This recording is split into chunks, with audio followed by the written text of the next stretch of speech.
Hi, beautiful souls. It's the Anointed Mouthpiece, and I want to talk to you some more today about the attack on families. The last few videos that I've done have highlighted the spiritual attack that is on families as a result of the enmity placed between the offspring of the woman and the offspring of the serpent, as outlined in Genesis chapter 3. After that, I've also shared how God's original design for families, as described in Genesis chapters 1 and 2, details how how woman came from a man, how a man is to leave his mom and his dad, his home, and to cleave to his wife. They are to become one flesh and be fruitful and multiply. And then, most recently, in the third video, I've shared how the effects of this spiritual attack on families and living outside of God's original design and plan for families affects our children through adverse childhood experiences.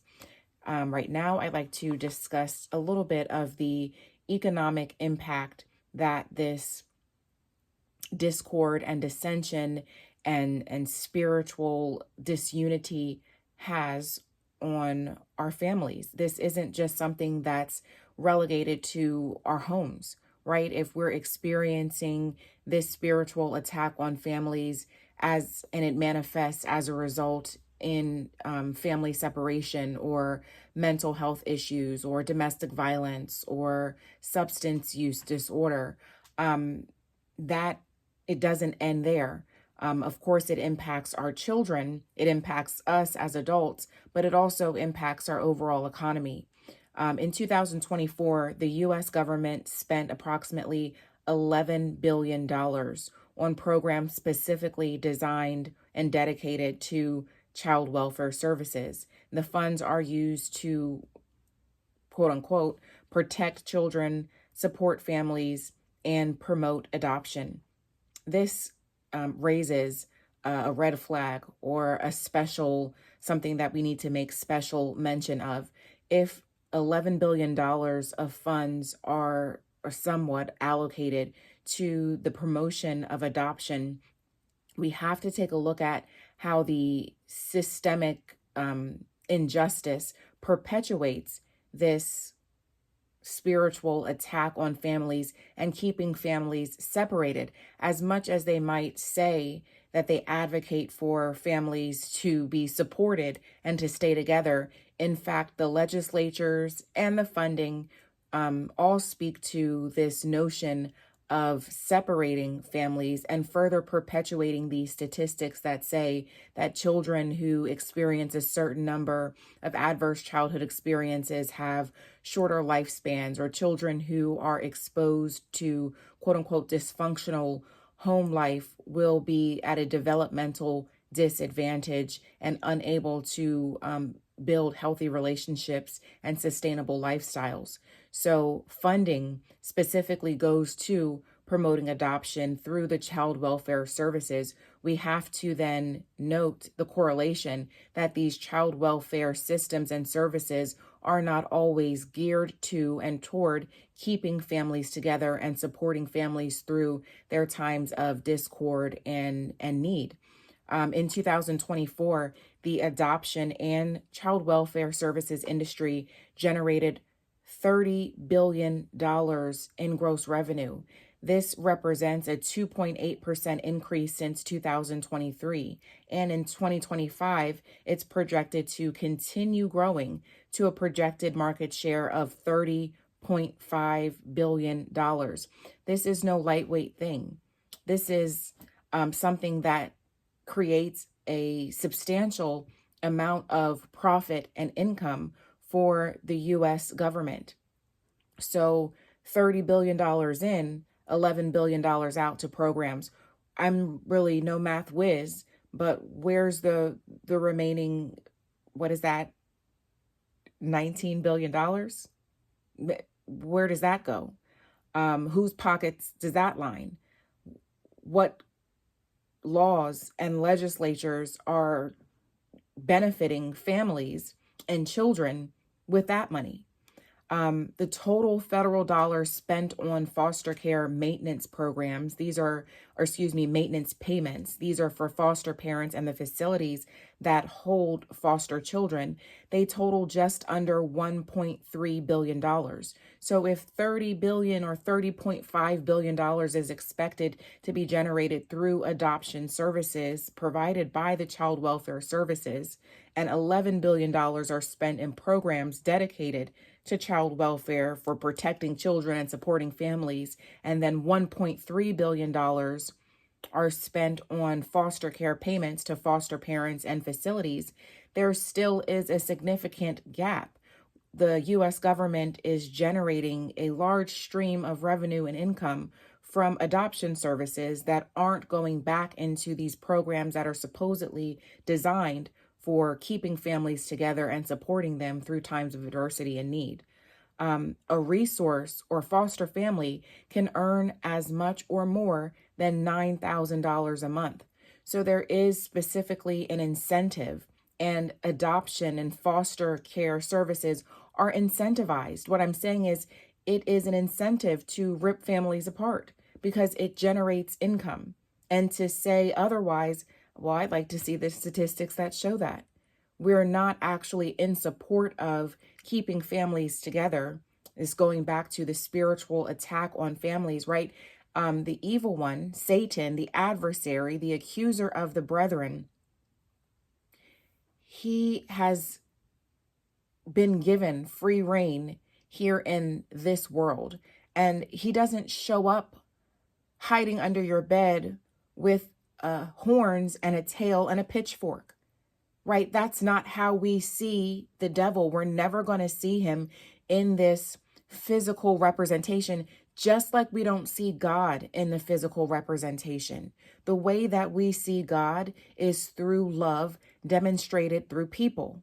The way that we see the evil one is through hate demonstrated through systems and institutions, right? The battle is not against flesh and blood. It's against the principalities and the powers, the spiritual forces of wickedness and evil in the heavenly realms. The way that the evil one is manifesting himself as a leader and a driving force in this spiritual attack on dividing and separating families to keep our children from accomplishing their full potential and corrupting the seed at a very early age is through these systems of injustice. These systems that marginalize and oppress certain groups and individuals, specifically those who come from families that don't represent your traditional two-parent household. So there is an incentive for people to become foster parents. That's $9,000, maybe as much as $9,000 a month or more, depending on specific factors like whether the child has special needs, the age of the child, and so forth. We have to wake up, people, moms and dads, adults, people who are out here having sex and producing offspring as if it's no big thing. Well, I'll just put my baby dad or my baby mom on child support. Come on. We have to do better. We've got to do better, people. Get married. Stop having sex and you're not married. Stop having unprotected sex. Like, keep your bodies consecrated. Keep your mind in one piece. Go to God in your search for love. Don't go looking to a warm body, a penis or a vagina. I'm sorry for being so descriptive. Please, let's just be very real. We have to change the way that we're thinking about this thing called love and this thing called relationships, this thing called family. We have to change our mind in the way that we're thinking about our children, because it is to our detriment and to the detriment of society, but to the positive for the evil one and to the benefit of the U.S. economy and government. We have to do better. We've got to protect ourselves. Have you heard of Project 2025? It's a bill or a series of bills that includes some other, you know, hate to call it mumbo jumbo, but one of the main things that sticks out is the ways that it impacts or has the potential to impact our families. Project 2025 will increase the tax burden on low and middle class families by increasing taxes for a typical family of four, shifting the tax burden from the wealthy to the middle class. This is further creating this disparity of income. So the rich get richer while the poor get poorer. And this is all based on whether or not a family is looked at as traditional or non-traditional. Traditional meaning this two-parent household that we keep talking about versus the non-traditional single-parent household or whatever other factor falls into making it a non-traditional home. Project 2025 looks to cut programs that support families like SNAP, food stamps, the earned income tax credit. If you are a parent, chances are you've received a financial benefit from the earned income tax credit when you file your taxes each year. Well, that's projected to go away for lower to middle class families, and it's projected to increase for wealthier families. Project 2025 looks to reduce access to affordable housing, will cut Medicaid, will reduce access to preventative care, contraception, and abortion. So when we're talking about, you know, we can have unprotected sex because we can just take the morning after pill or go get an abortion, what about when that goes away?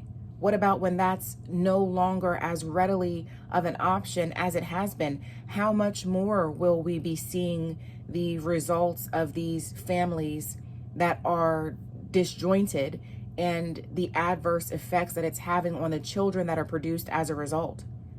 Project 2025 is talking about making cuts to public education. And then this is something that's kind of a hot button topic right now, these mass deportations and the family separations that are occurring as a result. The limited and reduced access to legal assistance for those who find themselves in these type of predicaments. There is an economic impact to the government's benefit and to families' detriment as a result of the spiritual attack on families and our ignorance in the way that we're operating, uneducated and unwise and uninformed in our decision making when it comes to how we're building relationships with these significant others that we're making children with, how we're caring for our children, and the communities that we're showing our children how to be an adult in and as a result of. So I don't want to rant too much. If you get me talking for, a second about this, I can just go on and on forever because it is something that I am passionate about. It's near and dear to my heart, guys.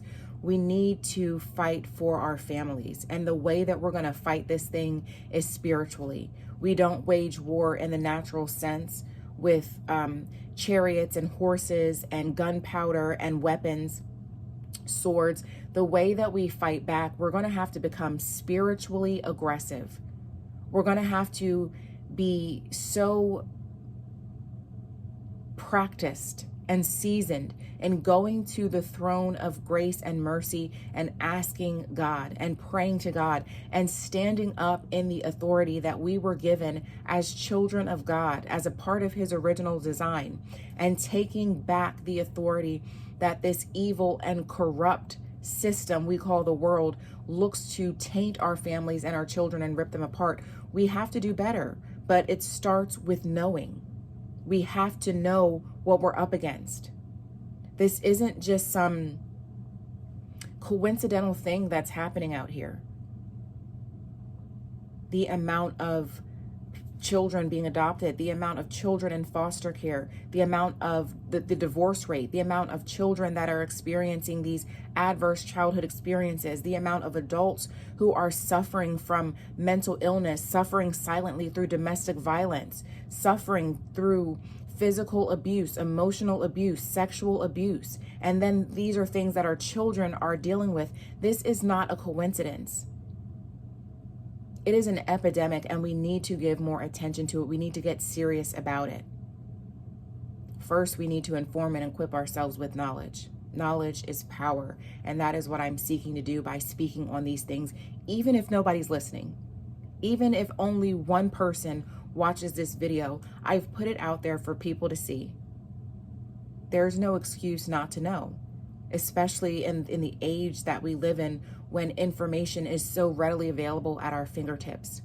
I implore you, mothers and fathers and grandparents and families, communities, churches, therapists, come on, people. We have got to do better. Let's not be blind, deaf, or dumb to what's going on around us. Let's actually do something to support families, to protect children, to promote family systems being strengthened and empowered to stay together. Let's get some resources out there that are actually aimed toward stability and wholeness within our family units. But it starts with knowledge, and it starts with God. We can't do this without God. But with God, all things are possible. So remember that God loves you. I love you too. Peace and blessings, Anointed family, and I can't wait to talk to you soon.